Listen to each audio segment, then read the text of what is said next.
entre la música y la salud con el doctor Rodolfo Pereira. Bien, amigos, tenemos como invitado al doctor Miguel Landaeta, quien es médico internista, intensivista, especialista del Centro Médico Guerra Méndez, profesor de semiología de la Universidad de Carabobo y coordinador también. Buenas tardes. Hola, Miguel. Tróvilo, ¿cómo estás? Bien, gracias por la invitación. No, encantado.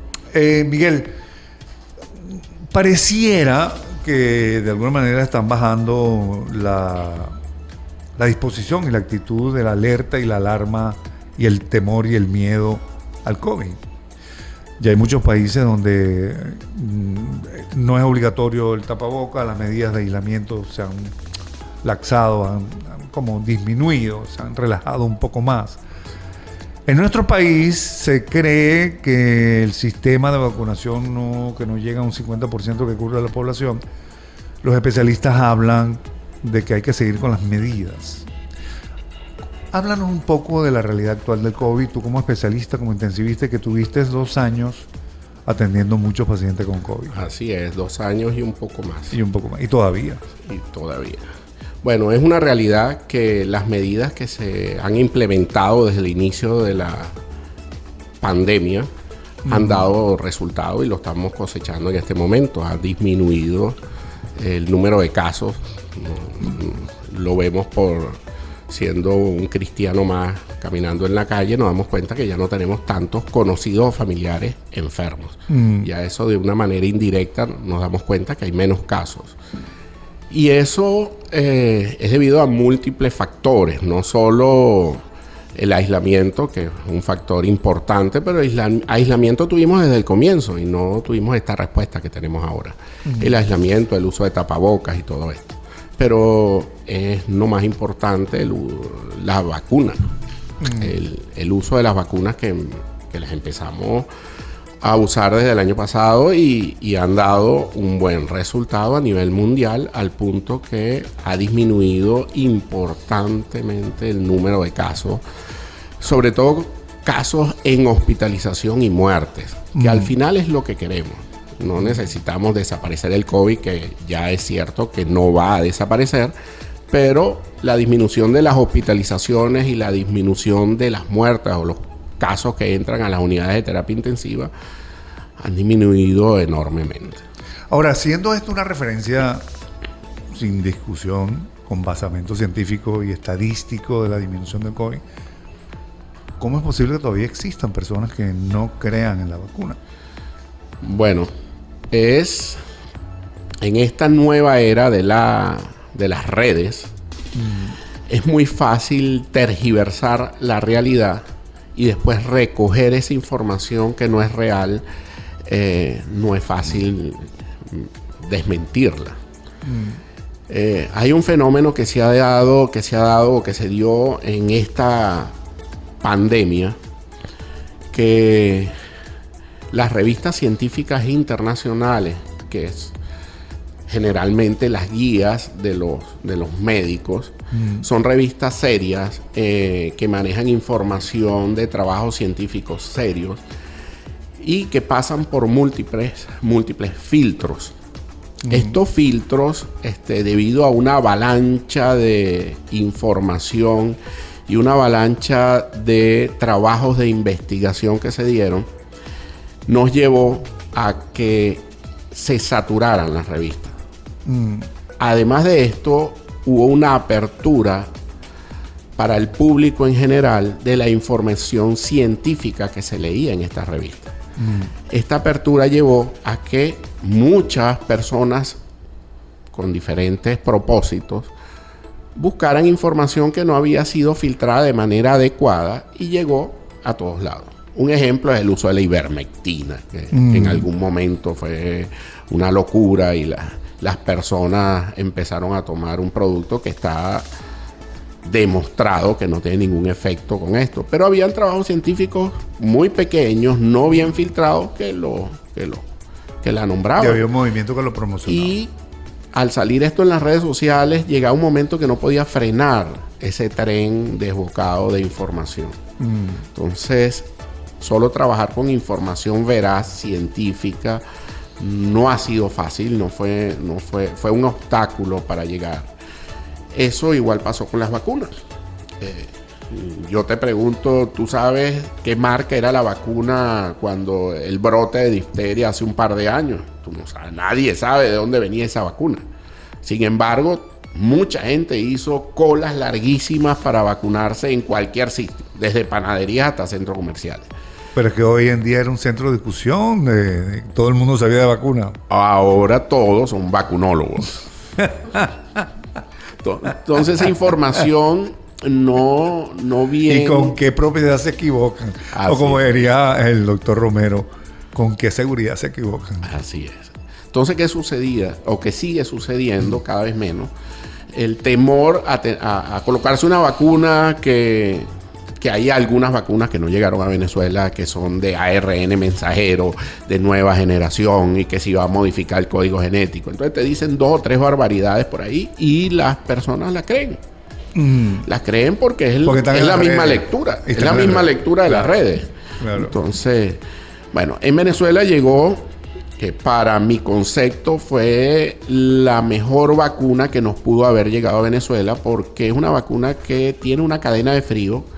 Y diciéndote la cadena de frío es como la conservamos, bien noble para nuestro trópico. No necesita preserva frío extremo. su calidad. Para preservar la calidad y entonces ¿Y ha sido de fácil distribución, sin medidas especiales. En una simple nevera la pueden conservar y no hay problema. Entonces por eso digo que es una de las mejores, no siendo la más eficaz. ¿Qué personas crees tú que no debería dejar de vacunarse de alto riesgo? ¿Cuáles son esas personas que deberían vacunarse? Desde mi punto de vista, todo el mundo debe vacunarse. Es muy poco en la población que no debe vacunarse, muy poco, y hay que dirigirse particularmente al médico. Personas que estén recibiendo inmunosupresores, esteroides a altas dosis.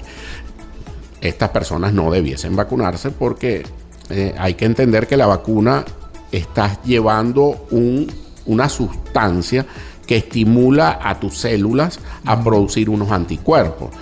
Si tú bajo algún fármaco tienes esta producción de anticuerpos suprimida, entonces ¿para qué te vas a vacunar? Fíjate, y entramos en otro tema. Pero primero concluyendo de que los antivacunas es una falta de información, por decirlo menos. Así es. No una barbaridad, como dicen unos vacunólogos, fue que dijiste. Vacunólogos.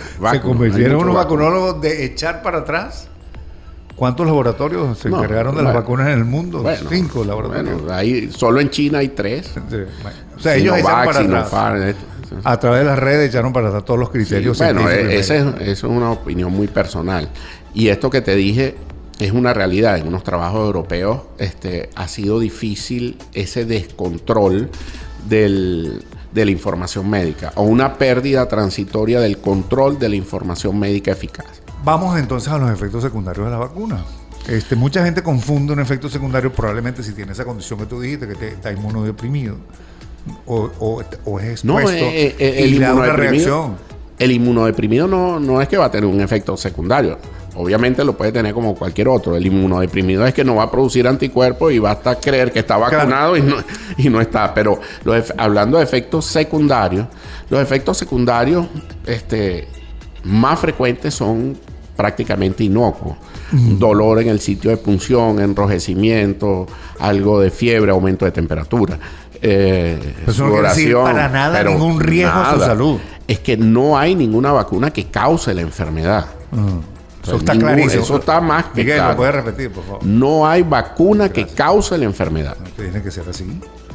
Y la gente piensa que todos los efectos que puede haber posterior y el temor que ¿cuántas pacientes te han preguntado de que me tengo que poner la vacuna? Doctor, me pongo la vacuna. ¿Y será buena? Sí, ¿Y será bueno? Sí quiero aclarar que sí existen efectos secundarios importantes en una proporción muy baja.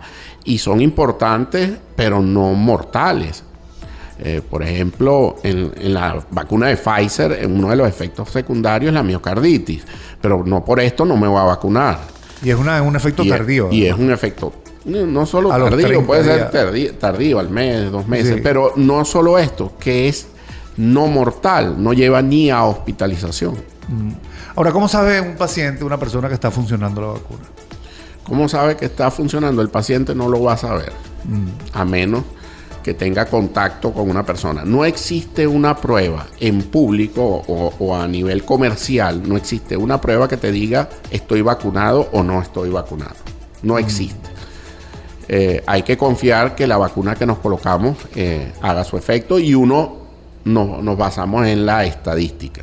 Sabemos que la vacuna que colocan acá o que se ha colocado en Venezuela es la de Sinovac y la de Sinopharm, que la nombran las chinas. Ellas tienen una efectividad alrededor del 70, 80%. ¿A cualquier edad ahora? A cualquier edad. ¿Y tú recomiendas también gente joven que se vacune? Bueno, no soy pediatra, no puedo recomendar a los niños, pero hasta ahora están vacunando a los niños. Pero de resto, en adultos, a todos. ¿Cuántas dosis están aprobadas ahorita? Hasta ahora está demostrado que 2 dosis te dan una inmunidad competente y te mantienen sistema inmunológico competente por un poco más de 5 meses. Pero a partir del 5.º mes inicia un descenso de la inmunidad ante la enfermedad. Es por esto que al comienzo el booster, el refuerzo, era a los 6 meses y lo movimos a 4 meses el primer refuerzo. ¿Y esa tercera dosis viene? No, ya el primer refuerzo se está colocando, que es la tercera, que nombramos tercera dosis. ¿Y la cuarta? Primer refuerzo. Y la cuarta dosis, que sería el segundo refuerzo, se está colocando en alguno personal de salud, preferiblemente. Aquí en Venezuela. Aquí en Venezuela. Pero ya está autorizado a nivel mundial. A nivel mundial están usando la cuarta dosis. Ok.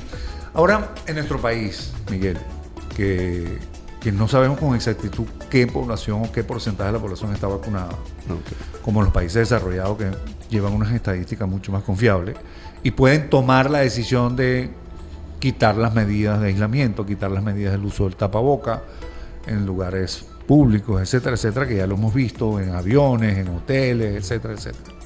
¿Crees que es el momento en Venezuela o en criollo está vivito todavía el COVID en Venezuela? Hay que conocer algunas cosas antes de hacer eso. Hay que saber que los virus mutan y por eso tenemos las variables anteriores, alfa, beta, el Omicron, que es la que nos asustó a muchísimos esta última variante. Pero sabemos que esta variante pueden seguir mutando, entonces no podemos bajar la guardia. El hecho de que tengamos menos casos no quiere decir que estamos listos. Hay una creencia, por favor nos aclara, ya nos dijiste que la vacuna no va a dar la enfermedad, pero hay personas que le han dado el COVID vacunado y dicen, eso fue la vacuna. Ok, bueno, la vacuna no te va a causar la enfermedad, pero la vacuna no te protege 100% de la enfermedad, que son dos cosas distintas. Lo que te garantiza es que disminuye en un número importante la hospitalización y la mortalidad. Entonces, el hecho de que te haya dado después de haber sido vacunado y que inmunológicamente seas competente, no quiere decir que te vas a morir por ello. Bueno, yo te quiero agradecer tu tiempo, gracias por estar acá. Gracias a ti.